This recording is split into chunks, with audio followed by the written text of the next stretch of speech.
Well, hi folks. Wow, an interesting half an hour. Half an hour ago, I didn't think Steve Keen was going to make it, but Steve Keen appeared. So we've actually got a full crew ready to come in. Let me just put the pre-show on for a second, just to get everybody a chance to come in. And the good news is both Steve and Victor are ready to come.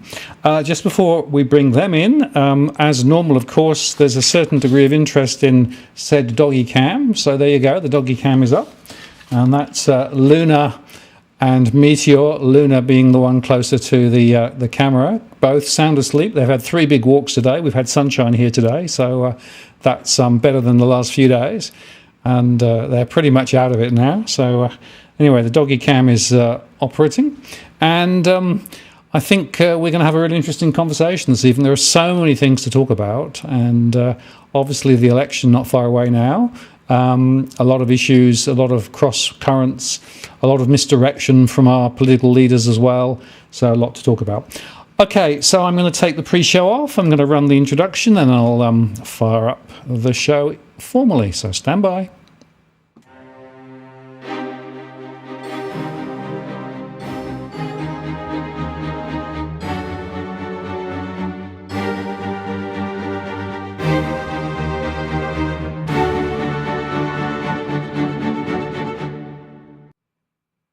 Well, good evening and welcome to this live stream event on the 15th of March 2021. Martin North from Digital Finance Analytic here. Great to have you on board. And we're going for a good show tonight. Just before I bring our guests in, let me just remind you, as I always do, that we don't provide specific legal or financial advice on the channel. We do moderate the stream. This is as at the 15th of March. If you'd like to ask a question or get my attention, use @WalkTheWorld.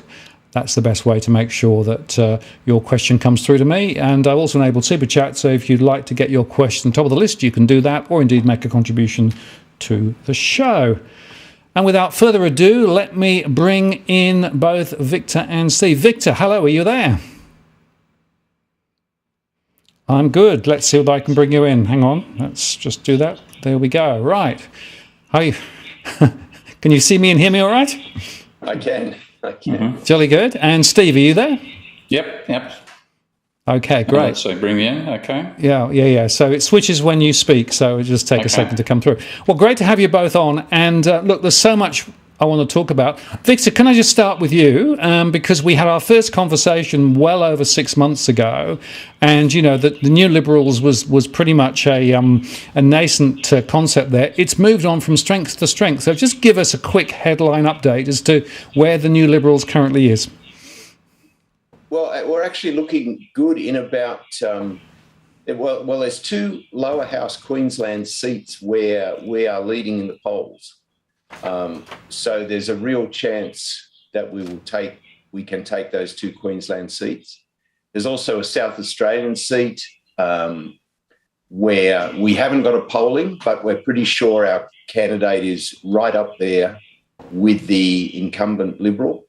And my own seat of North Sydney that I'm contesting, we're still a bit of a long shot because it's a very tough seat. There's a lot of well-funded people running in North Sydney. It's a key seat. But we're sort of coming up all the time and they're going down. So we've got about 8 weeks to go. So fingers crossed, if everything goes well and we have a bit of luck, I might get up in North Sydney as well. And so if all that happens, we would have 4 people elected to the lower house, which would be history-making. No party first-time round has ever had anybody elected to the lower house, let alone 4. So that's the possibility, and we're very excited. A lot can happen between now and then. We could get no one elected or 10 people elected, but that's where it stands at the moment, and it certainly could be a lot worse than that. Oh, that's good, and certainly come a long way since we first had a chat. And Steve, where are you at the moment?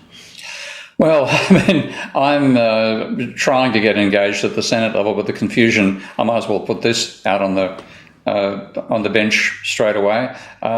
Everything, the old story, everything happens at once. Well, I've got a house sale I've got to go through. I had a prostate cancer diagnosis, and I'm currently waiting to see whether I have COVID or not. So that's sort of stemming my capacity to campaign somewhat, and Victor and I have a bit of a chat about this.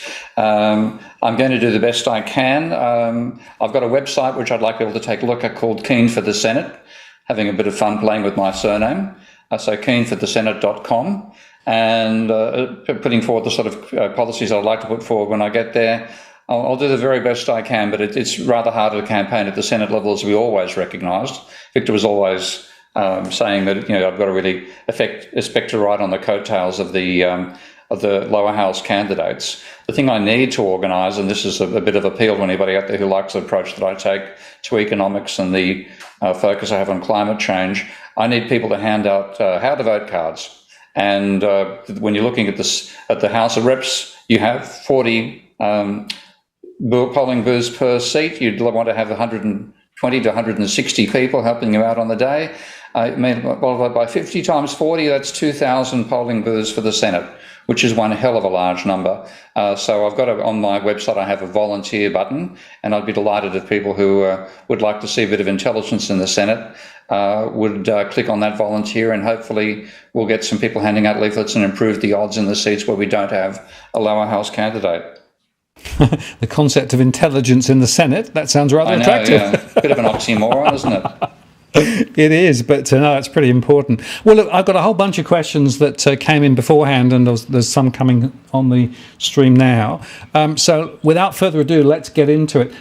Steve, I think the first one might come your way. Housing affordability and RBA policy, right? What we know is that the house price data from the ABS today was remarkably strong. Essentially, this is the chart which showed that basically it's over 26% up till December. One of the strongest growth spikes ever, and we also know that housing affordability has deteriorated dramatically. The question I've got for you is, what's caused this big spike? Clue, RBA? Not so much. I think what's actually caused it is the Treasury, and that is because the necessary element of surviving the coronavirus, forced on governments whether they wanted to or not, was to run a huge deficit. And one thing which modern monetary theory argues, and that's something which the party accepts, is that the government's deficit is the private sector's surplus. So you've had a huge cash injection into the public. That's one reason why the recovery from the COVID recession was so much faster than any previous recession, especially, of course, the 2008 downturn. If we'd had a scale of government spending like we had this time around last time, there would have been effectively no recession, as there was in Australia.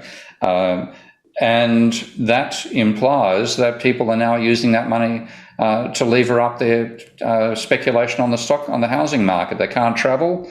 They've got a huge injection of cash. They can go to the bank with a larger deposit. It seems I think that's actually what kick-started the increase in house prices this time round.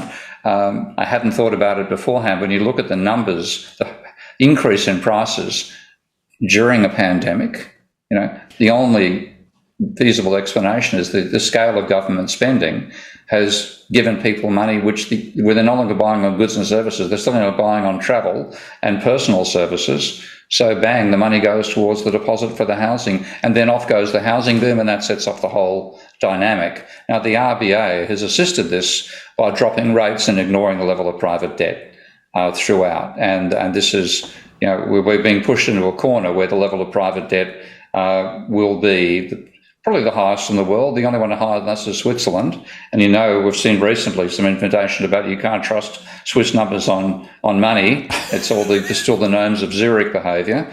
So we're probably at the highest level of household debt in the world, and that I think is the trap we're facing, because if there is an increase in rates, then the impact on people's leverage is dramatic, because we're carrying, in terms of a ratio of debt to GDP, private debt to GDP, 6 times the debt ratio that applied in the 1980s. So the rate rise is now, therefore, 6 times as impactful on people's budgets. And this could be where we start seeing that price rise start to fall over. And we'd rather have an orderly decline in house prices than a disorderly decline. And there's just a couple of points to add there. First, of course, no migration over the last couple of years, so you can't blame foreign buyers, right? No. The first one. The second one is, of course, the average loan over the last 2 years has gone up by more than 20%. The average new loan, right? So people are leveraged to the hilt. The third point to add is that there's more than 50 billion that's been pulled out in terms of refinancing from the equity to fold back in. So that's another factor, which is why the debt's so high as well. So I guess the question is, this is clearly a policy failure, a long-term policy failure, and it's laid bare by what's happened over the last couple of years. And yet, go on. Yes. You keep going. I'll come in. And yet all of the conversation at the moment from government is on the supply side. Haven't built enough. We need to build more, which isn't really getting to the core issue, is it? No, it's not. The core issue is debt. The core issue is the level of leverage. And actually, is it possible to share screen? Do you give me the right to share the screen? Yeah, just 1 second. Let me just... this is all a bit ad hoc because I wasn't expecting you. Go, right. If you share the screen, I will then can switch you... I'm going to share just a window here. I don't know how this is going to... I haven't tried doing it. Can you see that there you go. chart on screen? Yep, charts on screen. Okay. That's my long-term analysis of what actually drives house prices. And what drives house prices is accelerating levels of mortgage debt. And the logic is quite simple. I'll go back up and show an earlier chart. This is the level of household debt around the world, leaving out Switzerland, which because Switzerland's data, as I said, there's so much money laundering in the Swiss system that the debt levels don't really make sense in terms of paying back to... It looks a lot of the debt is actually people using private debt in Switzerland is a form of corporate debt as well, rather than being used just for house prices. But there we have the highest level of private debt in the world. And if you look at the pattern, I'm going to go back down a bit here. You look at the pattern of change in house prices versus change in new mortgage debt. That's the correlation. You can see the takeoff in credit. The red line, and the blue line, which would now be extended further, is the change in house prices on an annual basis. So it's increasing credit driving up house prices, and that's been happening, way back, right from 1980 all the way through. The whole thing has been driven by allowing the banks to lend too much money, too irresponsibly, for buying houses, and that's what's caused the house price bubble. It's so obvious, isn't it, when you see it correlated like that, Steve? Yeah, and you can't see it unless you do correlate. When you look at the actual household data and house price data, you get a pattern for America, which is very different to Australia. Everybody knows, of course, America had a house price crash in 2008. Now the house prices are recovering again. And if you look at them, you say, well, it's a totally different path to Australia, must be a different explanation. If I can just actually go back and share screen again, and do the same window, this is the American data. Okay? And it's the same pattern. Yes. So very, very, I haven't actually got on this. This is my Keen for the Senate website that we're explaining our affordable housing policy, and I don't actually have the, on that page, I don't have the chart of total debt, total household debt, and index of house prices. But if you look at them and look at the Australian and American, you can't make sense of it. There's no comparison. Yes, there is when you dive down. You've got to go a second level in terms of rate of change of debt. And that's I've done the logic behind it. It's a causal argument, and the statistics confirm it. This is what drives house prices. We've got to stop banks doing irresponsible lending if we want to stop house prices rising. Yeah, and that is the rate of change of credit is the critical thing. And if you go back over the last year, what's happened is that house prices have gone up a lot because credit's gone up a lot. Yeah. And it's interesting, the APRA data came out today to show that there's been a significant rise in home lending credit. The other thing that they showed was that a higher proportion than ever is now above 6 times debt to income ratio. Yeah. Right? So leverage to the hilt. Yep. And what you're seeing, of course, is now people saying, why don't you access your superannuation to pay for it? And why did you get a loan from bank of mum and dad? And what it means is eventually the finance sector owns... Can I use French on this program? Yeah, feel free. The French owns fucking everything. Yeah. Okay, yeah. It is a takeover by the finance sector, and we continue ignoring it and saying it's all about the supply side. And the thing is, you cannot supply housing fast enough to balance it. Like you can supply more bananas. If the market for bananas, get a rising price, then dump some bananas on the market. You can grow them relatively quickly. You can't grow houses anything like that speed. So even if you use the conventional, intersecting supply and demand curve way of thinking the mainstream does, because you say the supply curve is very inflexible, therefore it's changes on the demand side that determine whether prices rise or fall. So you've got to affect the demand side. And I think we're the only party that's actually saying that. And we want to say it loud and clear. We want to maintain household equity. We don't want house owners to suffer. I'm not quite so sympathetic about landlords, but home owners. We want to maintain the equity they've got while bringing house prices down, because there is no such thing as affordable, expensive housing. That's an oxymoron again, isn't it? Affordable, expensive housing. I mean, and it's interesting, of course, that a lot of the construction sector are lobbying again for more incentives from government to try and actually encourage more building and more pull forward. Nobody wants to touch the debt bomb, as it were, right? Yeah, because we do. Yeah, we want to disarm the bomb of debt. Exactly.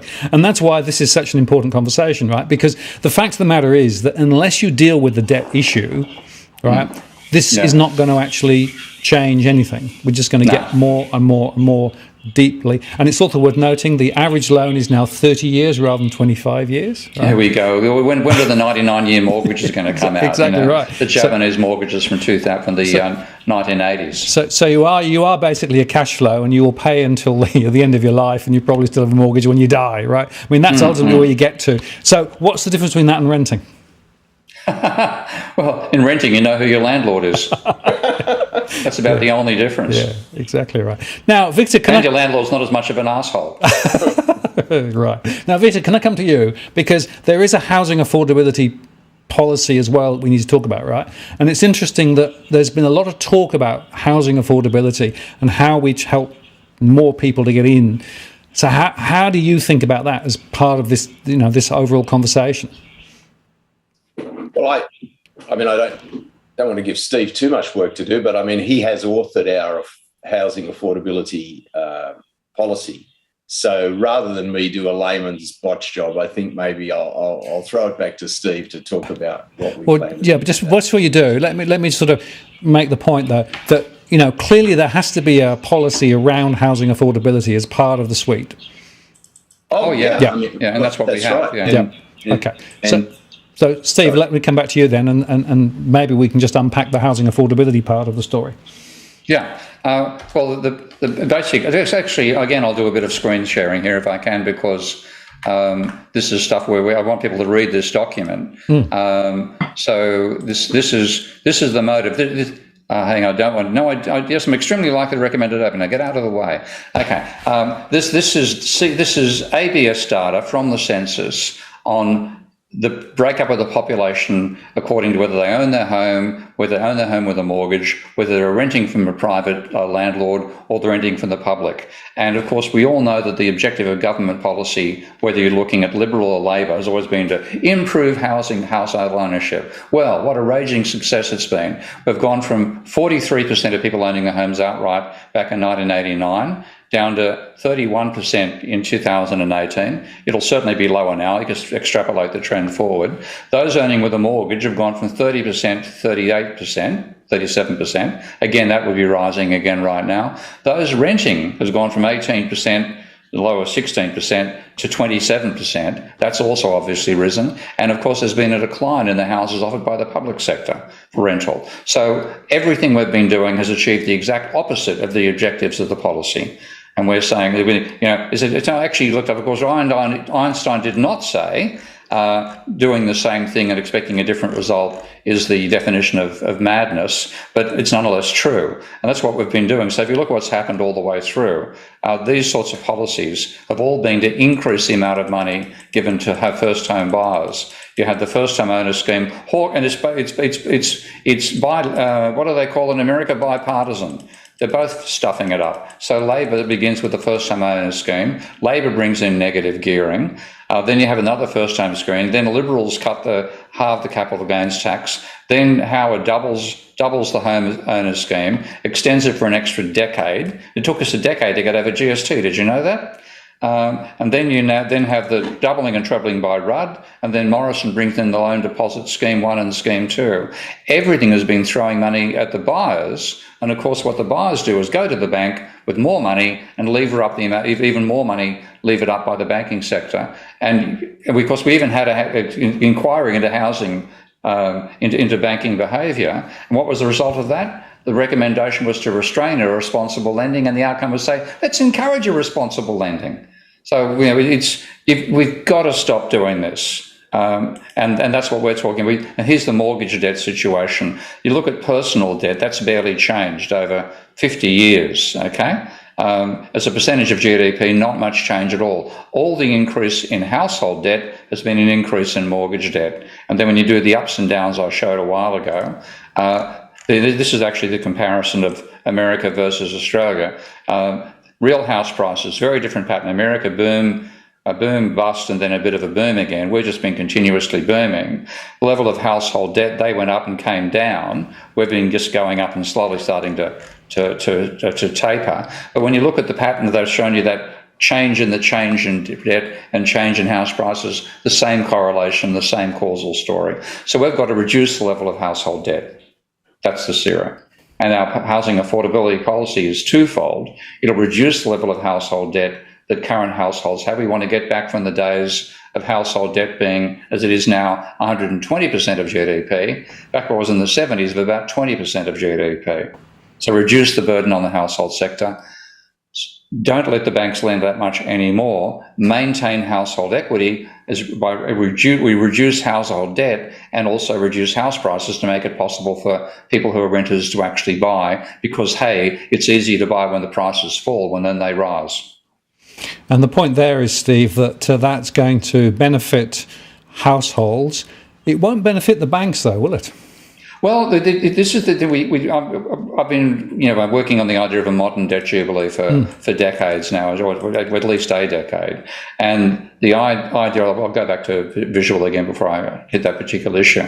But the whole story was, we know that what's actually happened is, because of the paranoia about government debt, you still need a growing amount of money for a growing economy. And so the private sector has borrowed from the banking sector to make up effectively for the lack of government money creation.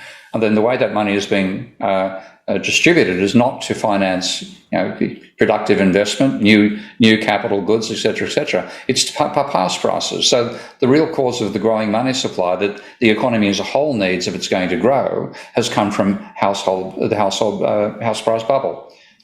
And that is just a crazy way to run an economy. So we're going to say, let's reduce. What it means is most of the money that exists in Australia has been created by banks lending for a house price bubble. So we want to reduce the amount of money that is backed by credit and increase the amount of money that is backed by government fiat. And the idea is to use the government's capacity to create money, to make an injection into everybody's bank account, same amount of money per capita across the entire society.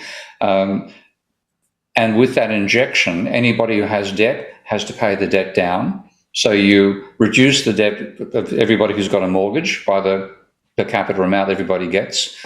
Those who don't have debt can get the government bonds that are created not to finance that, but to resource the extra reserves that are created by the whole process. So I explain the logic in the policy document, and the key point that people have to appreciate is that just as banks create money by lending out more than they get back in deposits, governments create money by spending more than they tax. Now, when the banks create money, what they create on the asset side is more private debt, which is their asset for the banking sector, and that's what means they've got the housing sector by the short and curlies over that. When the government does it, it increases reserves. Okay. Now, reserves are an asset of the banking sector that earns no money for the banking sector. So when the bonds are sold, they're bought using the reserves that are created by the deficit, and that effectively gives the banks a return, because if they just have the reserves, then they can't trade the reserves and they don't get interest on reserves. When they buy the bonds, with the money, with the reserves created by the deficit, they get a tradable asset that earns an interest payment. And in effect, you can regard the bond as being a way of paying the banks for the service of maintaining the banking sector. So what we would do is the banks would have a drop in their loan assets, an increase in their reserves, and then you sell them bonds which earn 3%. We bring back sensible interest rates again.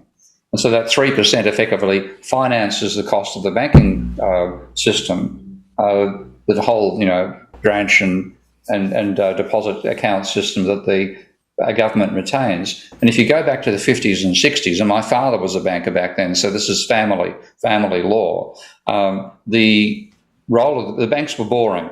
Okay, if you're a bank manager, you were somebody, a nice person who's boring and does the right sort of thing. You weren't somebody trying to sell you, rocket ships to Mars in terms of level of leverage. And the banking was described as a 363 business, and they got the logic wrong because the banks don't borrow this. But there's also borrow at 3, lend at 6, and be on the golf course by 6 o'clock. Now that's a much more practical use for a banker than trying to be masters of the bloody universe. Absolutely. As you say, banking should be boring rather than what it is at the moment. Okay, well, we'll point people to that particular document, which is, again, on your website, to Steve, and it's worth a read if people want to get into the more detailed nuts and bolts of the policy. But it's a very powerful policy, and the point is it's a holistic policy. And I don't think there's any other party that's got the whole story. No, I mean, the other ones still come back and say, let's increase the supply. That's always the story. Everyone is saying supply. Well, that's been the suggestion for 30 years. Yes. Let's just do the Einstein thing and keep on doing the same thing and expect a different result. Okay. So we're going to say, let's actually take that advice, and let's, rather than trying to boost the supply side, let's reduce the demand side, but do it in such a way that the average household homeowner does not have a fall in their equity. So we want to bring the house prices down. Let's be frank about that. We want house prices to fall, but they're too expensive. People can't buy into the market. And we're seeing, there are plenty of people who know their kids are buying in Newcastle and Bathurst rather than buying in Sydney because they simply can't afford to buy in Sydney. They're being driven out of the market. You're got to bring the prices down so the average Australian can afford to buy a home. That's essential. But you want to do it so that the debt with the house prices coming down, so does the debt.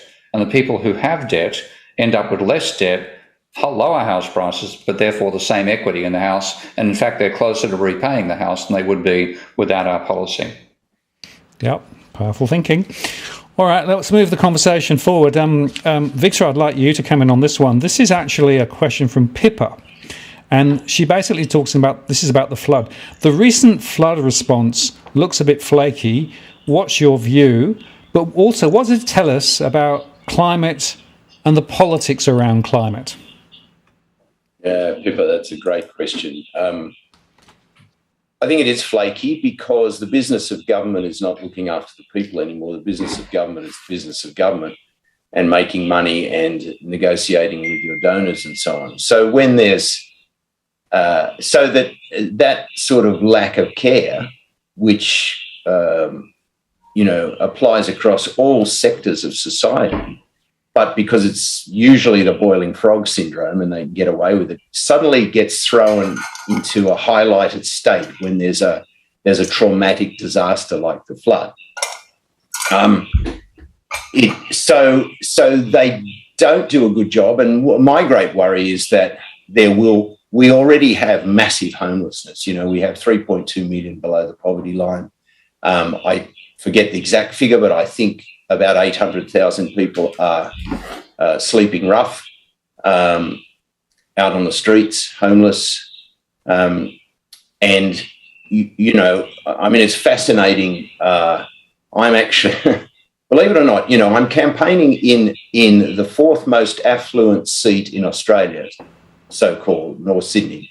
And so I'm going around, I'm on the hustings every day, and we're setting up our little stall, at all the various parts of the electorate. And wherever I go in this affluent electorate, there are homeless people, right? So I go and chat to them, and buy them a coffee and get to know them. And the fascinating thing is that not one of these people is some drug addict, some alcoholic, some person who, has driven themselves. And what it usually is some unfortunate turn of events, which in the past would have been caught by the fine safety nets we have in this country. And there are no good safety nets anymore. And these people find themselves out on the street. So that's going to apply too. Like there's how many thousands of people are now without homes up in Lismore, for example. A lot of those people are going to end up homeless just because of a natural event. Well, it's not a natural event. That's the wrong choice of words. It's an event fueled by climate change. So and nothing will be done for them any more than it's done for the person whose mother was sick and they had to take care of them and they lost their job and then the mother died and the house was repossessed and they found themselves on the street. It's going to happen to those people up in the flood-ridden areas. And that'll all be brushed under the carpet too. Because so long as you've got 22 million people who aren't homeless, then the 3 million people who are homeless can maybe not matter. So I wrote to the opinions editor of the Sydney Morning Herald and I said, I would like to write an opinion piece for you on this very fact that we have close to 1 million homeless people, and this natural disaster is going to add to that homelessness, and that the 1 million people who are homeless are unnecessarily homeless, and these extra people will be unnecessarily homeless too. And the response I got was, no, we don't have room for an article like that. Well, if you don't have room for an article like that, what do you have room for? People, I mean, it's just so, they say that in the French Revolution, you had to get to the point where 40% of the population was starving before people took to the streets and did something about it. Here we've only got, 12% of the people starving. So we're a long way from revolution. So, as for the politics of climate change, I mean, the one thing that seems to be a constant, again, and this is anecdotal stuff from out on the hustings, but, we're talking to the people every day. These are not theoretical things. These are statements from the people. Is that people who understand the effect of climate change understand it well and understand that it is a very dangerous thing and that we're in a climate emergency. But the people who deny that, look, honestly, the Lord God could come down and slap them in the head with a burning ember and say, this is climate change right here, and they'd say, no, it isn't, right? So nothing. I felt that the situation in New South Wales, where we had the fires and then we have the floods, and they're all extreme, and it's the worst flood in. There's a wonderful statement that they have now, where they express as the worst flood in 5,000 years and stuff like that. I mean, you would think that would get people who were in climate denial thinking again. But the nature of denial is that they will deny as the molten lava is sucking them down. So those who want to play on that, people like Clive Palmer and so on, I don't think they're losing a supporter. It doesn't matter how many floods or famines or fires or locusts there are. So it's interesting because the IPCC report came out a couple of weeks ago, right? And basically, I've never read a report from such an august organisation that was so strong on, you guys have to take this seriously, right? Because we've got a very limited window now to do anything, and the chances are it's already too late. But I mean, it got swamped out with the war in Ukraine and everything else, and people are just carrying on as normal. At what point does it get so bad that essentially, people take it seriously? Or is your point that really until you get 40%, completely mown over by it, nothing's going to change? I think that's right. Unfortunately, I think that's right. What we're finding across the board with all our policies, because we're looking at these desperate problems that our democracy is facing, like the climate emergency, like the incredible corruption in government, like the 3.2 million people who are homeless, like the absolute unaffordability of housing for young people. And we come out with policies like Steve Keen's wonderful affordable housing policy. But because you have a government and an opposition and a media who are all on the side of saying nothing can be done, or things can be done, but it's not urgent, let's wait till 2050 and see where we are then. Because you've got that sort of monolithic piece of opinion, we look like crazy radicals, And I had someone say to me the other day, I was talking about the fact that all the various ICAC models are just talking shops. There'll be a lot of finger waving and pointing and stuff like that, but nothing will get done, as opposed to our model, which will actually have power to prosecute and imprison people. And this person said to me, well, yeah, but yours is not realistic.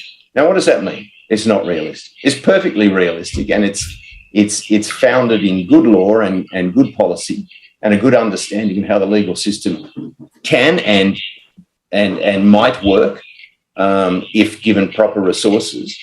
Why is it unrealistic? Well, it's unrealistic because everybody else is saying the same thing. And when I say everybody else, unfortunately, it's not just Labor and Liberals, but it's also Greens. It's also, the Simon Holmes à Court funded independents. They all want to have talking shops for their ICACs. They all want to do net zero emissions by 2050. No, that's not fair. The Greens don't say that. But the independents do, and Labor and Liberal do. If we can get to 2045 and still have a planet, I'll be amazed. That report that you're talking about, Martin, I mean, it's just irrelevant how learned it is. It's just irrelevant who's authored it. I mean, Steve Kline is one of the greatest economists in the world, and he's put together a piece of real, original thinking to come up with this housing affordability. Now some other country, some country like Finland is going to grab it and they'll run with it, because it makes perfect sense. But here, we just have Murdoch and Labor and Liberals and the Hollywood stars of Simon Holmes à Court, and they're all dancing about saying nothing.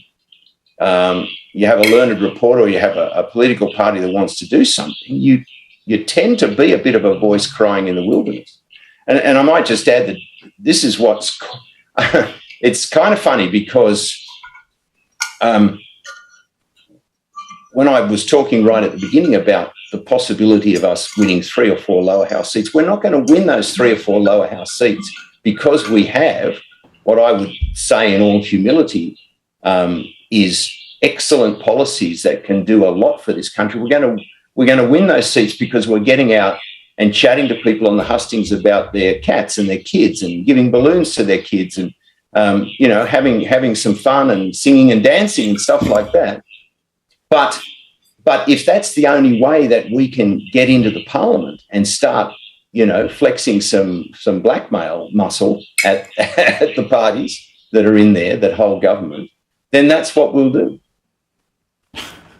Very good. Sorry, a bit of a rant there, but no. I think a rant is good, particularly on that particular. I'm going to add one point to the rant, and that is that the way that conventional parties are looking at it is this is an optimisation problem.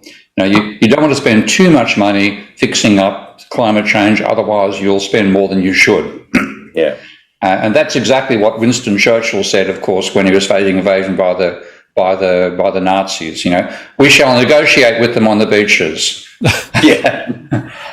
It's an existential crisis. Unless you throw everything you've got at it, you end up speaking German in the Second World War. You end up having the breakdown of human society and climate change. And that's what's not accepted, not realised, because, unfortunately, the politicians have accepted the framing of the economists. So you're mentioning that report, the recent IPCC, and it's quite important, and it does make those warnings. But you read the economics chapter, and what did the economists tell us? They tell us that if we don't do something about climate change, then by 2100, the economy could be between 10 and 23% smaller than it would be in the absence of climate change. Now, that would be an economy 4 or 5 times the size of what we have now, because they're assuming a rate of growth of 3% pretty much per year. So you're going to double, every double and half double. So they're saying, rather than being 5 times as big as it would, it'll be 4.5, and that's a tragedy. The economists look at 4.5 versus 5, somebody else's problem, okay? And you're not seeing it as an existential risk. Now, the thing is, the climate couldn't give a stuff what the economists think. It will be existential. And then what's going to happen is people saying, holy hell, what's the disconnect going on here? I've noticed one of the previous comments says, what about moving people to higher ground? Have you seen the photograph of the McDonald's in Lismore? Know that photograph? Yep. Yeah. Yeah. Okay, the sign is about 8 metres below sea level, water level, and that was McDonald's was built purposefully on a high region of Lismore, where they thought that the base level would not be flooded. And it's 8 metres below water level. So when you've got this scale of climatic drama coming our way, you can't move out of the way of it. It's coming for you. And we're saying that's what we see. We see it as an existential crisis, an existential risk, not something we need to minimise the costs of fighting it. We have to simply stop it. So we've gone for what was virtually impossible. But if you don't try the impossible, you won't. You won't do what's feasible, and that is to aim for net zero by 2030, not 2050. Yeah, and can I add in there, Steve, and Martin, that on that, we will negotiate with them on the beaches and so on.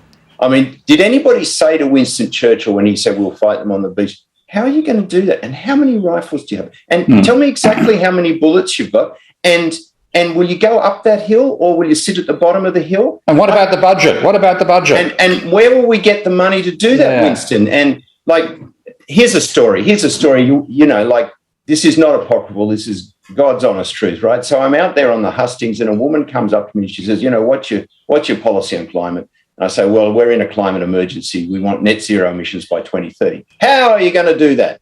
Well, I said, we've set it all out on the website. Steve Kline and others have drafted this, some very fine scientists and so on. You can read it there. And I said, if you want me to talk about it here, we could be here for the next 5 hours, but it doesn't really matter because some of the things we're suggesting won't work and we'll have to do other things and we'll have to fund entrepreneurs and we'll have to chop and change and we'll have to swap around. But it's a war and, we're going to get out there and we're going to fight it because we have to fight it because we're in a climate emergency. We're in a war. We're on a war footing.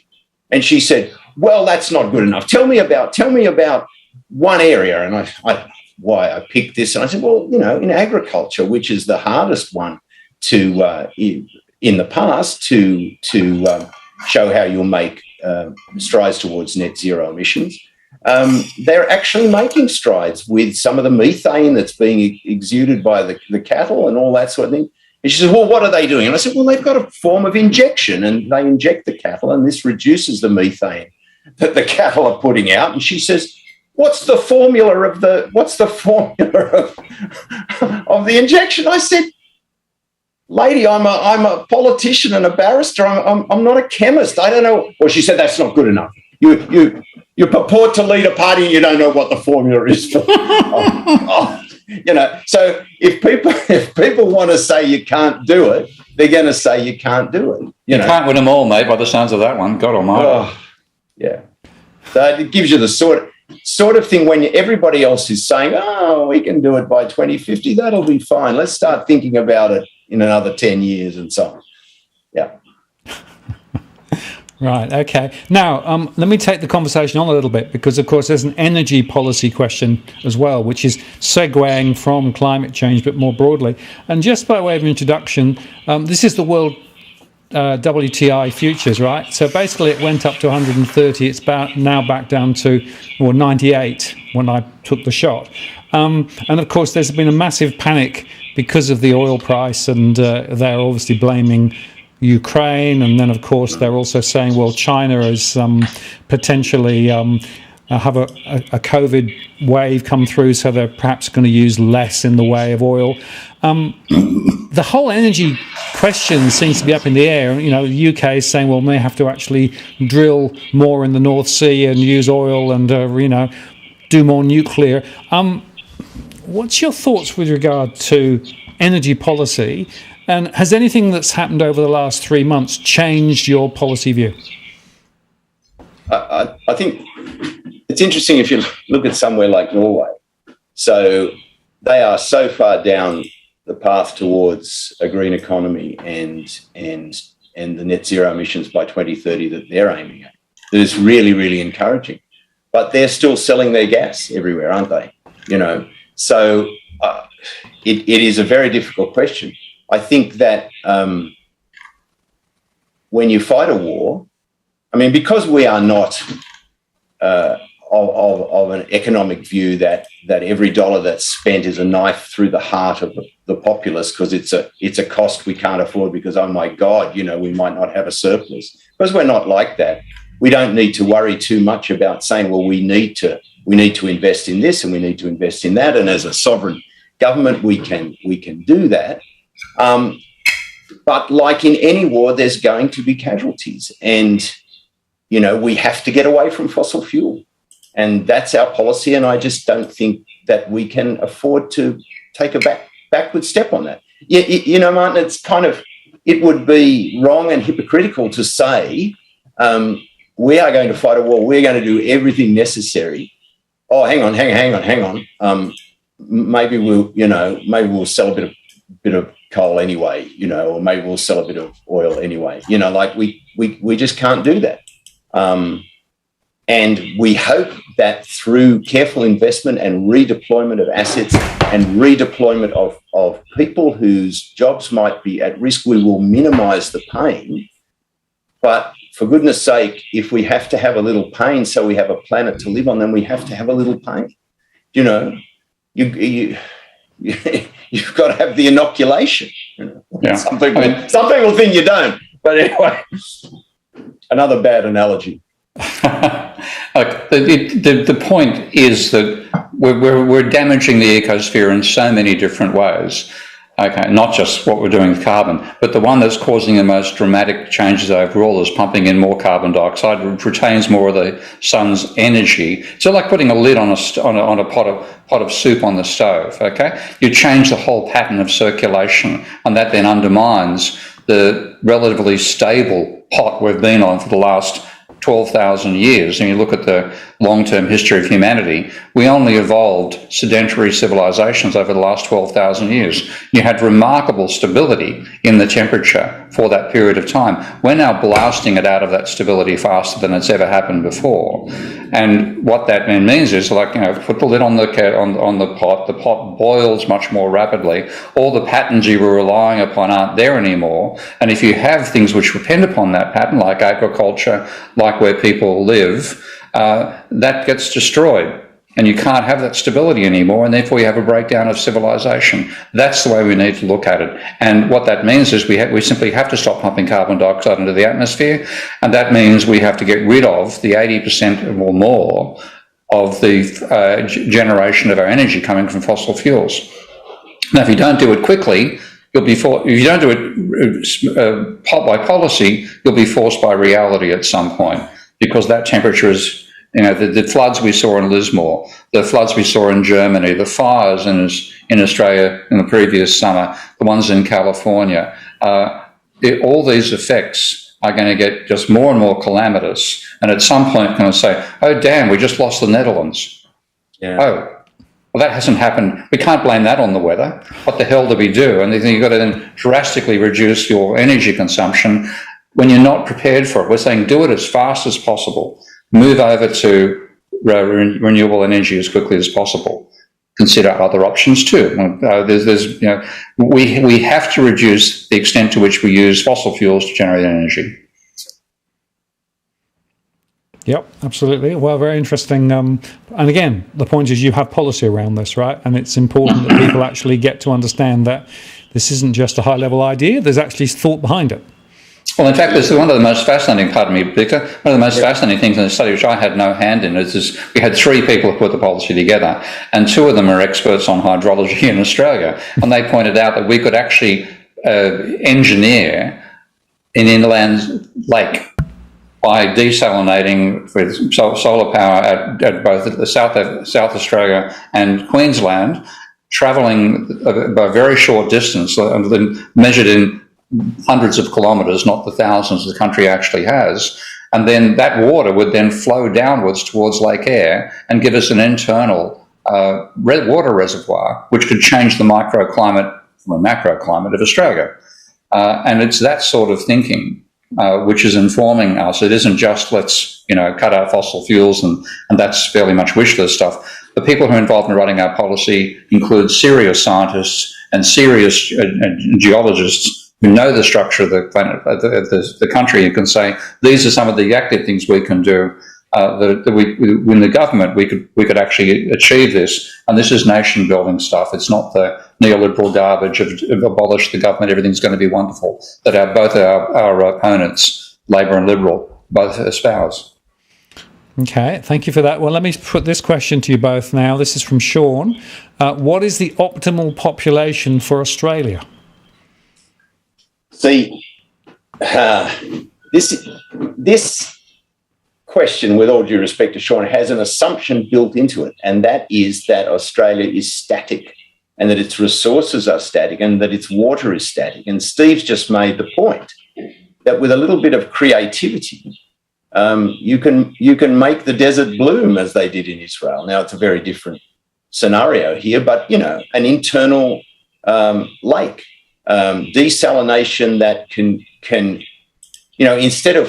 instead of forcing people to stop cropping cotton in the desert, which is a crazy thing but is actually profitable, a little bit of modern technology utilising desalination would enable them to continue with that crazy thing and still make export sales and enable the southern farmers to actually have some water instead of having it all stolen from them.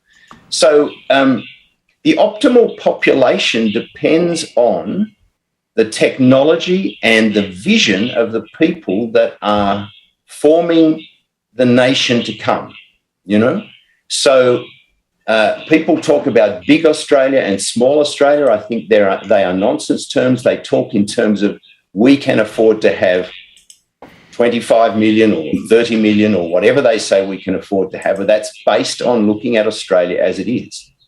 If it turns out that we can't make any more of Australia arable than it is, then I think, we're probably quite close to the maximal population that we would want.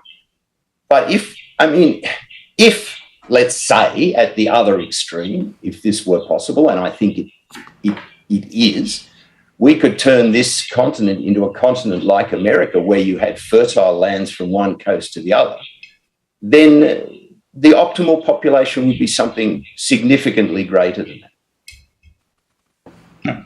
I have to say, overall, we believe humanity has exceeded the carrying capacity of the planet, and therefore, in the aggregate, we want to see the human population fall. Yeah. Okay? Now, they may be redistributed around the planet in a different way, and at the moment, we certainly can't take in anything like. We were already stressing the biosphere with the amount exporting, not just domestically, of course, but through our food exports.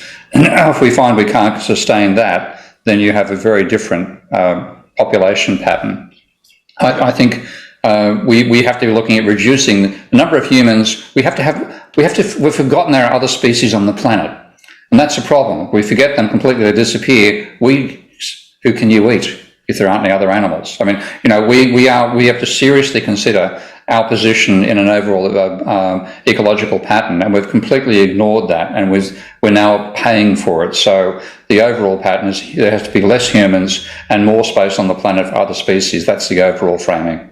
Yeah, and can I add in that I was talking before about theoretical possibilities, because I think you need to say that because there is no definitive answer about what is the optimal population. But if we are looking at it now, our policy, if we are asking what is the optimal population right now, then our policy is to do the absolute reverse of what the government's been doing. What the government's been doing, particularly under Peter Dutton, has been, spending about $4 billion a year on legal fees to ensure that every one of the potential 20,000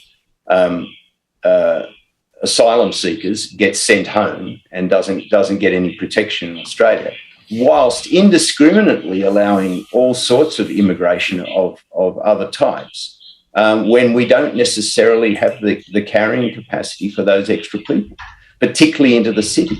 We want to reverse that. We want to look very carefully at the other side of the immigration quotient and make sure that the people we bring in are limited in number to the people that will do the best for Australia with their skills. And on the other hand, if people are refugees, if they are desperate, if they are calling for our help, we want to give them that help. what we're saying is that the current situation is the exact reverse of logic. It's the reverse of good microeconomics, and it's the reverse of humanity. We want to turn all that around. Visionary stuff, guys. Visionary stuff. Thank you. Now, let me go from the sublime to the ridiculous. This is one from Alan. Guy Debelle leaving the RBA. Is this significant or not, Steve? Not particularly. I mean, Guy's not a bad bloke, but he decided. I think he's decided there's no future for him inside the RBA, so he's going to go and work in the private sector. And the firm he's chosen, Fortescue, with Ziggy Forrest, has a strong emphasis upon decarbonising Australia, which is a good thing. So I wish him the best in all that. But in terms of whether we've lost an important intellect who could otherwise have saved us from economic ruin, no, I'm not particularly worried about that issue. Okay, good. Next. Thank you for that one. Okay, this is one from Colin. There's been a lot of talk about manufacturing in Australia, making our own stuff because of the supply chain disruptions, and it's clear that it's shown that there are a lot of issues in terms of having those long supply chains. So what's the new Liberals' policy with regard to manufacturing and how you'd actually start to kickstart it, if in fact that's what you want to do? Well, can I say that's what we want to do? I mean, Steve makes the point regularly that our manufacturing capacity is now, I think, about 80th in the world, and we are below Zimbabwe and Gabon. And that is not acceptable. And no clever country ever abandons all its manufacturing to rely on primary resources. I mean, it's a no-brainer, surely. And so, yes, we want to, and let me hand over to Steve, who will tell you how we'll go about it. Yep. Okay, well, I'll bring up that particular point that Victor's mentioning there. So, again, here I go to your share screen once more. And I'll try the right one. Why can I not see it? I'll go the whole... Hang on. Pardon me. Here we go. That's it. Okay. So this is the chart, what's called the Atlas of Economic Complexity, which is maintained by data engineers rather than economists. There's a couple of economists involved, but it's mainly data people at Harvard University. And what they show is you go back to 1995, which is when this data begins. Australia was ranked 55th in the world, and the country I'm currently sitting in, Thailand, was number 50. So even back then, we had a less complex economy than Thailand has. Fast forward, we go from number 55 to 86. And over that period of time, Cambodia, which was way down at the 117th most complex manufacturing sector in the world, is now 88. So we're 2 steps above Cambodia. We focus upon, and the very good role that Malcolm Fraser took in taking in Cambodian refugees after the Vietnam invasion and the whole Pol Pot period. But they've done more to build their nation. We've deconstructed what they've constructed. So this, first of all, says you have to... We've done it because we're focused upon primary exports, as Victor said, rather than producing our own goods. We have to break away from that. And one way you can do it is actually using the same intelligence here, because what they show is you can then build a mathematical model of the relationship of one industry to another. So I know those dots will be hard to see on the screen, but you can tell there's a lot more colour in this one than there is in this one. This is Australia's industrial pattern. This is Germany's. And what you find is successful countries have diversified industrial structures. So we want to go not for specialisation, but for diversification. And then what you can do as well, and again, this is the same intelligence coming out of Harvard, is that you can, if you have 2 industries which are in close proximity, then it's possible to build a third with those 2 as the foundation. My favourite example is sailboarding. Sailboarding combines sails and the surfboards. So if you have both a sail industry and a surfboard industry in your country, you're more likely to produce that new industry by combining the 2. So it's that, and that is again a guy that comes out of this Harvard University research. So we'd be looking at that as a fundamental idea. The other is a lot of raw materials processing. We currently export raw materials unprocessed. One of the biggest raw materials we have is lithium. We're the world's 2nd largest deposits of lithium. Obviously, it's going to rise with battery technology. We should be making the batteries. Okay, that's a feasible part of us for being in the international supply chain for renewable energy. So there's a whole range of things we can build in our resources the way that Norway has done, and use that resource advantage to build an industrial structure, rather than what we've done, which is use that resource structure to say we don't need the industry, we can import it all. And of course, in a world of global warming and climate change, we're seeing how much supply chains get disrupted. If you can't make it, you don't get it. So we have to make it locally, and that's a major focus of our overall policy. And that presumably means that you need to be able to kickstart new businesses and provide an investment platform for growing businesses. But it also presumably means that the private sector, the banks in particular, need to be able to finance and funnel their finance into those sectors, because at the moment, going back to your earlier charts, the proportion of bank lending to business has gone through the floor, hasn't it, relative to home lending? Oh yeah. It's all going to the household sector and to the household bubble. So we want to make it impossible for banks to profit out of house price bubbles.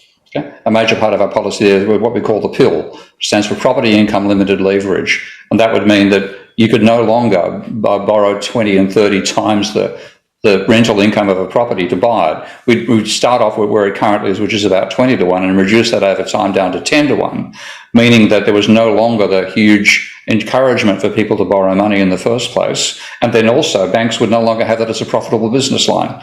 So if banks want to operate, they have to lend to companies, to entrepreneurs, to communities, rather than lending as they do right now to the house price bubble.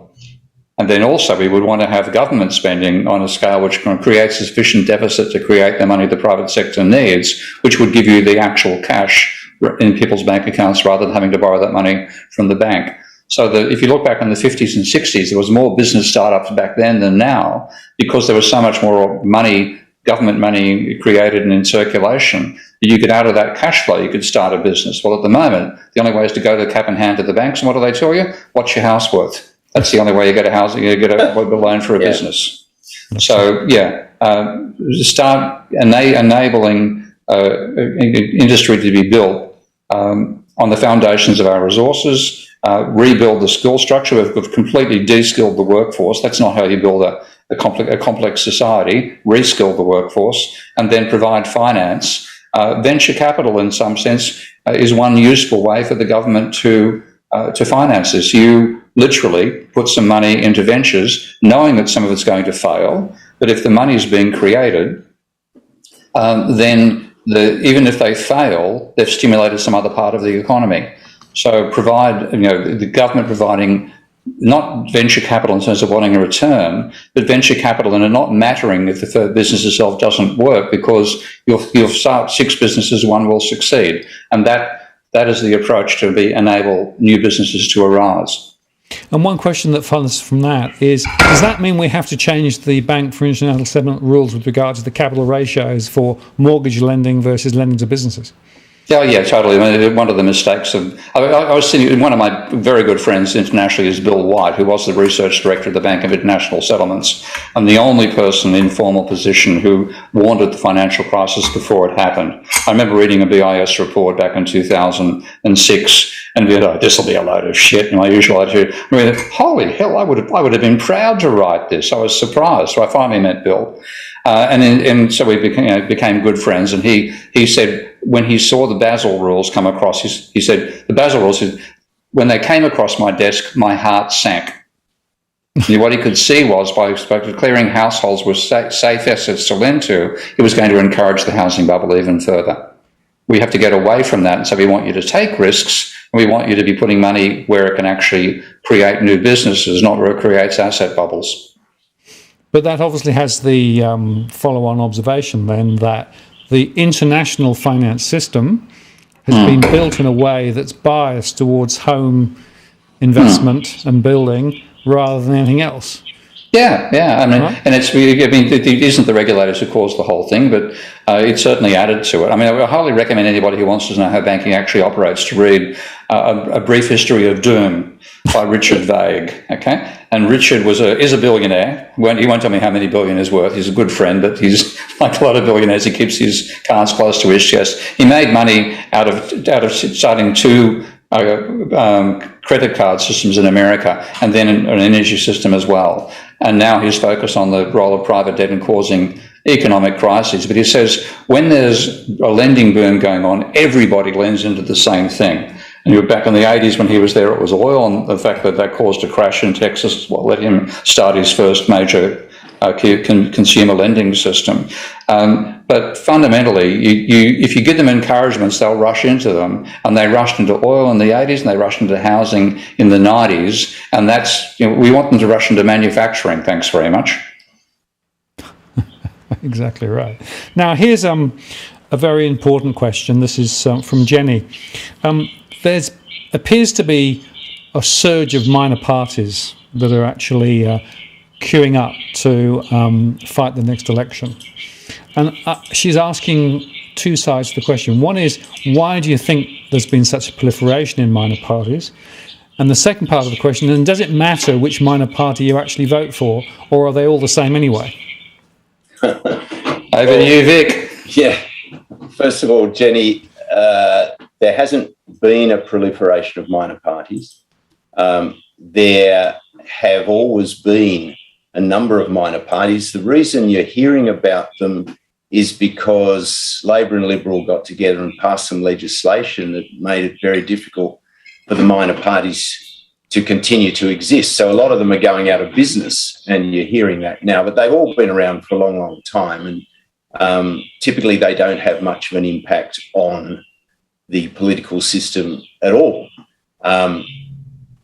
What there has been a proliferation of is independent candidates, and springing out of what's called the Voices of movement. And that started back with the Voices for Indi. Indi was a Victorian country electorate that had a very unpopular Liberal incumbent in Sophie Mirabella, and people have been voting Liberal kind of by default for a long, long time.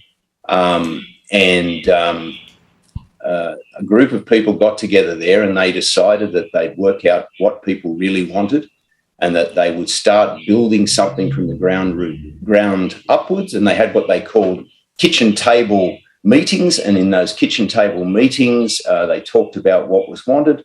They grew in numbers. They got a candidate in Cathy McGowan, and they actually beat the Liberal incumbent.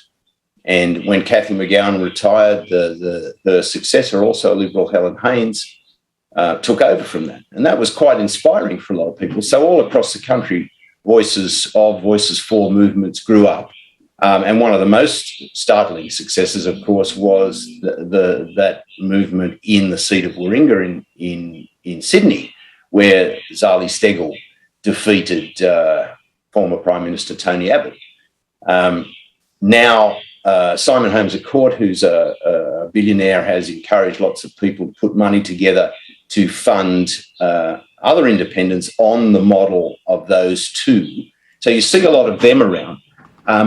Beyond them, the only parties that really have a chance of winning seats are, of course, the Labor and Liberal Party. The Greens have, in some areas, have lost ground, in New South Wales, for example, but in Victoria have gained ground and are likely to win 2 or 3 seats down in inner Melbourne, beyond the one they've got in Adam Bandt, their leader. And the rise of ourselves, where we are looking at the possibility, as I've mentioned earlier, of if we're fortunate of winning 2 or 3 or maybe even 4 seats.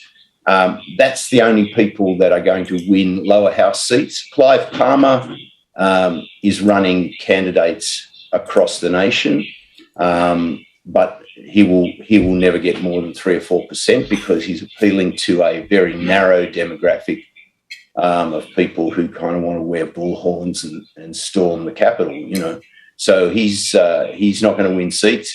Pauline Hanson has and will win seats in the Senate, but not in the lower house.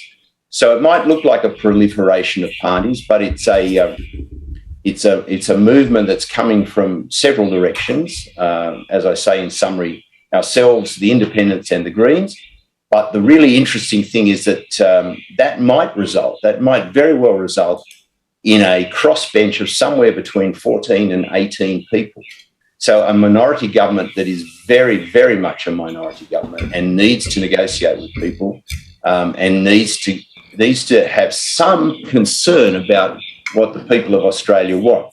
In terms of does it matter who you vote for with the minor parties, I think that yes, it does. Don't vote for Clive Palmer. He invests $100 million in every election to funnel votes to the LNP so that he can help keep them in power, so that he can rely on them to keep supporting his fossil fuel ambitions. Don't vote for him.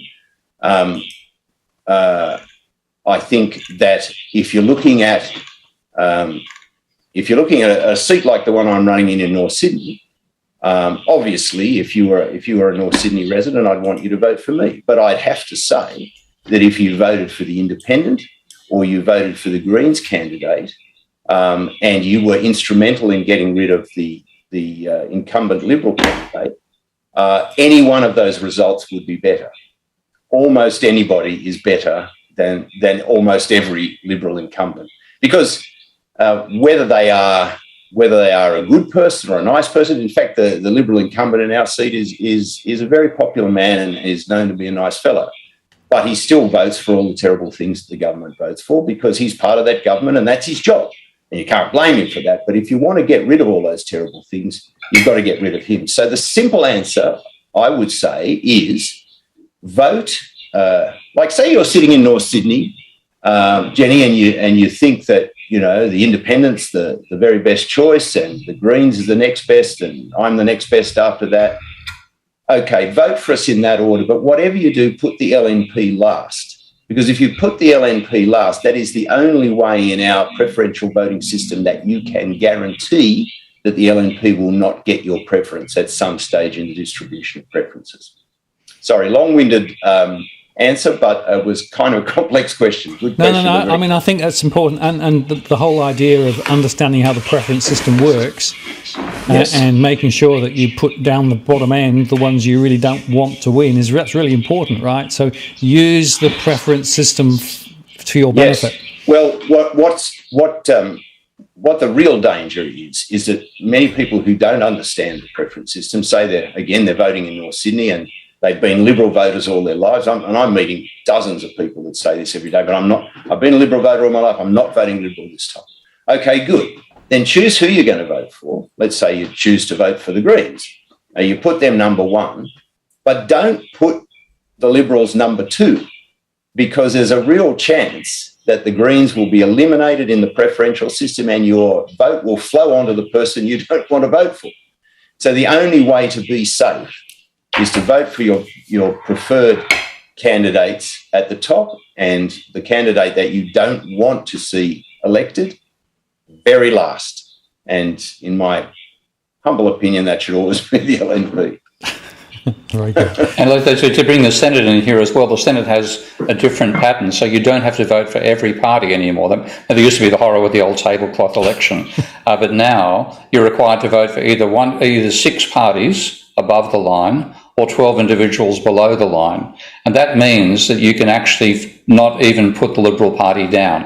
And that's what we'd recommend. So vote 6, we'd prefer you to put the first preference for the New Liberals, me in New South Wales, Bess in Queensland and so on.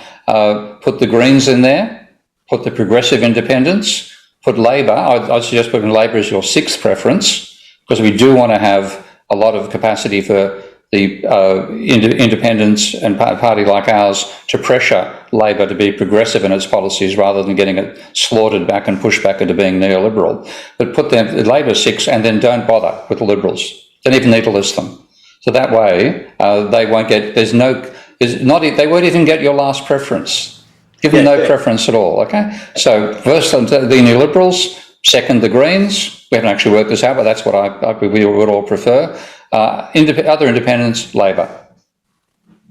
Okay, thanks for that. All right, now I want to move on. There are two last questions I want to cover. The first is this, and this came in from a number of people, so I won't mention anybody in their name, but it's specifically this question of the fact that it looks as though ScoMo is playing the khaki election card, right? So basically saying, defence is where this is all up. We're going to throw a lot of money at defence.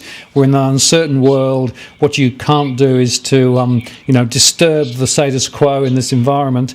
So the question is defence and, all of the warmongering basically a distraction, a misdirection, or what's going on? How do you read it? I read it as what they do at every election. They do something in the hope of drawing the Labor Party out into saying something that the Murdoch press can then annihilate them for. And this is why the Labor Party has, unfortunately, turned themselves into a clone of the LNP. So on the basis that if they agree with everything and vote with everything that the government does, then Murdoch might leave them alone. And it's a Faustian deal that will bring them undone, but you can understand where it's coming from. And so, as I understand Albanese's statements, once again he's just agreeing with the government. So Murdoch will not be able to slaughter him. So the government's saying, well, we'll rattle sabres at China, and Albanese says, well, we'll rattle sabres at China too. Really is a nil-sum game. So it's just classic. It's the oldest political trick in the book. It goes back to well beyond ancient Greece, where you say in any democracy, you say to the people who might vote for you, here's something to fear, and guess what? We'll protect you from it. And that's and if both sides say the same thing, then I don't think it's going to have much impact on the outcome of the election. I think it's very important, though, that ScoMo dresses up as a general somewhere and presses a button on something. I mean, if cosplay was what you needed, and we've got the best Prime Minister on the bloody planet. He can cut your hair, he can fly a plane. I actually saw him with the bloody captains out in a bloody plane. Can you imagine? ScoMo's at the controls. I mean, what a joke. We're going to get subs in 2040, which will be great for the conflict I expect to have with China in 2030. The whole idea that these guys are competent at anything is just beyond a joke. So, khaki, Yeah, and the point is it's largely a misdirection, right? Because they can't now claim to be good economic managers with the inflation running through the roof and interest rates probably going to rise and the cost of living going, ever higher. So they're running out of cards to play, really. So this is the one that looks the most likely to win. Yeah, pretty much. It's trivia, and I'd be incredibly embarrassed if Australians fall for it. Well, and again, I mean, I'm out on the hustings and people talk to me about many things. They express their opinions on many things. They ask questions on many things, but not a soul mentions that. So I don't think it is going to be a driver for votes. Very good. Now let's go on to the last one, and this is one which I deliberately left to the end because I didn't want to spend the whole time discussing it. But what's your opinion on what caused the Ukraine crisis, and what does this tell us about the international relations that we have with China and with the US and the whole web of international politics? I might be just simplistic here, and please, anybody correct me. But I think what caused the Ukraine crisis is what's caused every invasion of every nation by every other nation. You get a leader who lusts for power and gains power in his own domestic realm, and that isn't good enough for his lust. So he has to push it further. I don't think there's anything sophisticated or particularly modern about this. He's no different from Genghis Khan or Hitler or, Mark Antony or anybody else. He just wants to be more powerful. Would you agree, Steve? I'll elaborate, because if you want to see what caused Putin to rise, it's America. and that was because they saw the collapse of the Berlin Wall not as a chance to bring Russia into the Western fold, but to crush Russia. And the twofold partly was driven by absolutely stupid economic policy, what they called shock therapy. And this is a whole bunch of economists saying that you don't want to go from gradually from a socialist economy to a market one. You want to go there cold turkey. And that's literally one of the phrases you'll find in some of the academic literature. Jeffrey Sachs in one of his papers, and Jeffrey's now embarrassed that this can be said back to him. He's changed his politics quite radically, and he's now quite a progressive at the expense of having his policies tested in Russia. He wrote at one stage, if the British wanted to change from right-hand drive to left-hand drive, should they do it gradually by making the trucks move on day one and the cars on day two? In other words, that's the sort of crappy analogy people were using in academic papers. Now, the Chinese had the same nonsense put to them by the Americans, but because they hadn't been wiped out in the fashion that Russia was, they said their analogy was, we want to cross a river, and you cross a river carefully, feeling for stone by stone on the floor of the river. And of course, look at the outcome. Russia and China were much the same level of economic per capita income in 1990. Now China's about 5 times Russia's level. So China's approach worked, and China was in control. The Russians were driven by Americans pushing what they call shock therapy, incredibly fast transition. It meant that the mafia took over. The ownership fell from, rather than going to the public, growing your own local capital slowly, which is what the Chinese did. You had the mafia, which was an essential part of the Soviet system functioning beforehand, plus the managers of the factories and the upper arches of the Communist Party. They became the oligarchs. They gave us the oligarch structure. And then you had a fumbling fool of Yeltsin. And this is when Putin came through. He saw his opportunity, and this brings back to what Victor was saying, that he could raise himself over the farce of Yeltsin by suppressing Chechnya. And he did it by carpet bombing the place. And that gave him the strongman impression, which is what gave him got him to the top of the Russian Empire. But that's one side. The other is that NATO, again, rather than saying, let's bring Russia into the fold, Putin at one point, you find on YouTube saying he actually approached Clinton about Russia joining NATO and got a very cold shoulder. Now, instead, NATO's continued encroaching towards Russia, and this means Russia has hostile countries on its border. And the last country that faced that was a little country called America with Cuba and the missile crisis. So that led to the threats to invade Cuba. If you're a major power like that, you don't want hostile nations on your border. So the sensible thing NATO would be not to expand, except having a neutral range of countries between it and Russia, but instead NATO continued expanding out. And so this is what led to the provocation. So at this sort of stage, I'm saying I can understand why Putin was pushing and saying, I don't want NATO there, but he completely overplayed his hand by going in and thinking he could just obliterate the Ukraine. And that, if it had been left to the Donbas reason and stuff like that, and saying we want to, grab that section, which is mainly Russian population, and then have a buffer there, and then force you not to join NATO, etc., I could have understood that as a realpolitik thing. Instead, he tries to subjugate the country. That's a huge mistake, and he's now paying for it. And of course, we're paying for it. The world is paying for it as well in terms of destroying the stability of the political system. So with America had a huge role in bringing this about, both in how it damaged the Russian economy and how it gave the potential for somebody like Putin to rise into power. And then it seems that NATO was also provoking this. So that's me to the main worry. We've actually helped create this beast. Look, I would agree with that 100%. I think that's a brilliant analysis of the causes. But there's a school of historians, as you know, Steve, they talk about the great man theory of history. And that would say that, yes, they were all the causes, but with a person different from Putin, the step of invading the Ukraine still wouldn't have happened. That's I agree with that. I mean, you need both of them. Yeah, you need both. Like there was a huge miscalculation by Putin. That it appears it's partly he's living, in a very buffered system inside the Kremlin. People tell him what he wants to hear because they don't dare tell him what he doesn't want to hear. Yeah. I'll give you my favourite example of that. I reading Soviet literature back when I was a student. I thought I should read some Stalin to see what Stalin was actually like. And there's a book called Problems of Communism. And it's a very sober analysis of the state of Roman society up to a particular phrase. And I still remember vividly reading this in Fisher Library in Sydney University. It said, all the preceding is irrelevant. Russian industry is advancing in leaps and bounds.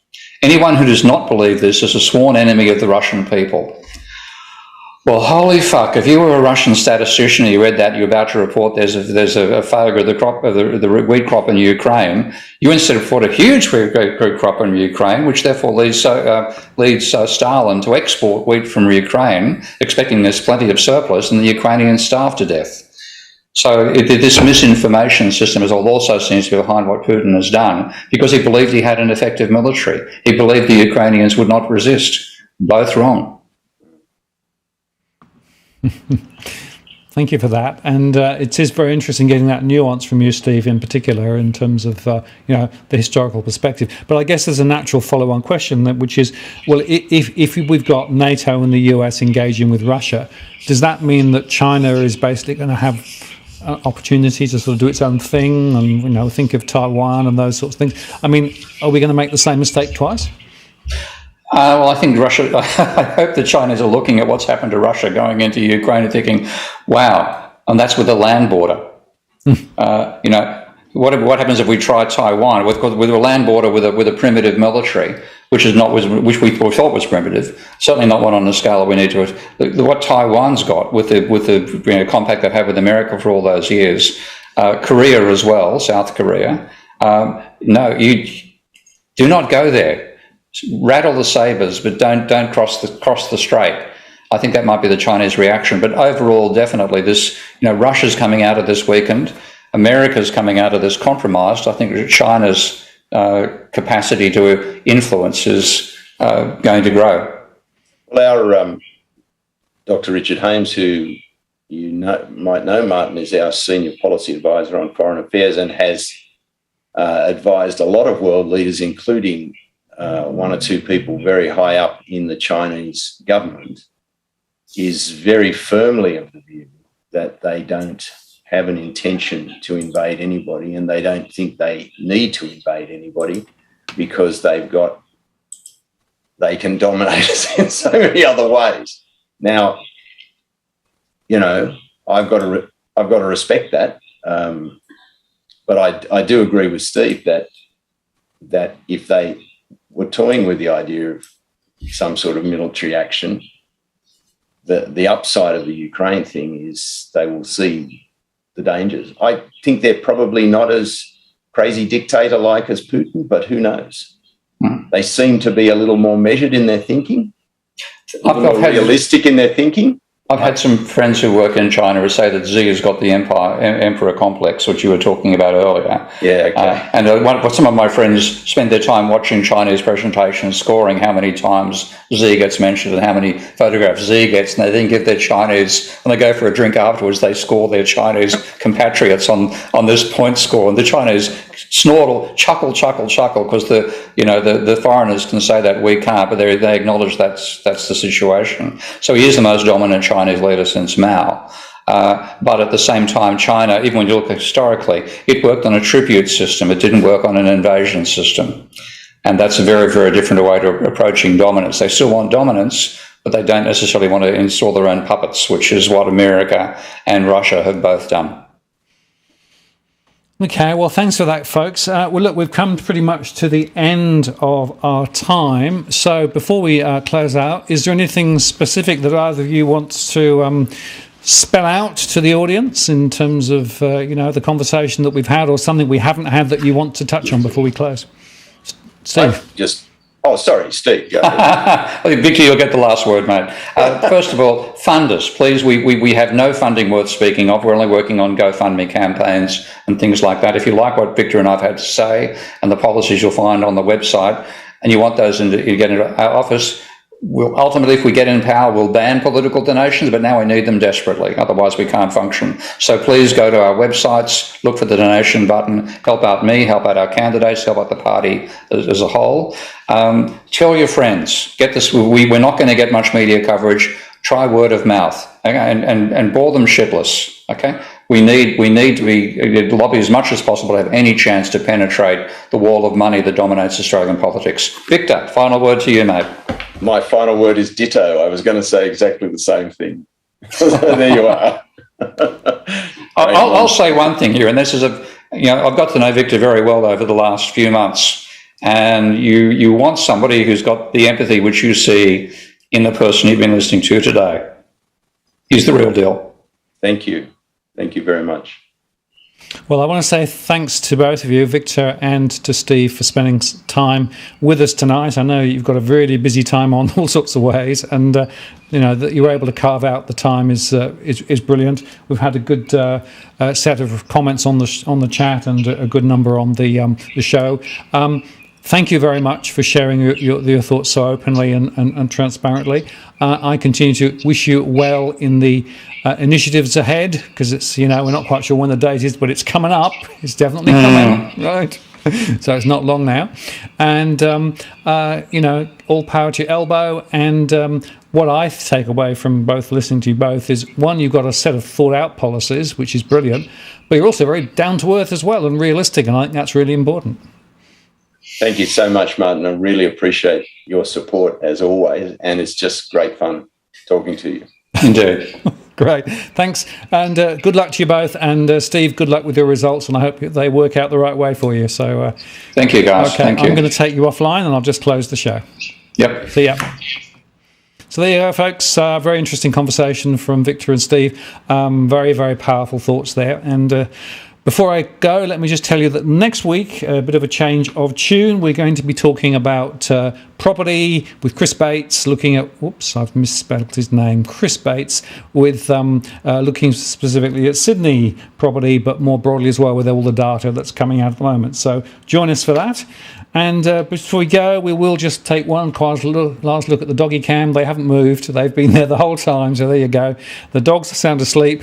Clearly, they think that the show's over. So it must be true.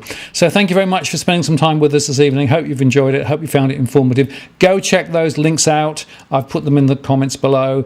And do support the New Liberals and what they're trying to do. This is a really important opportunity to make a difference to Australia. This is Martin North from Digital Finance Analytics signing off. We'll see you next time. Cheerio.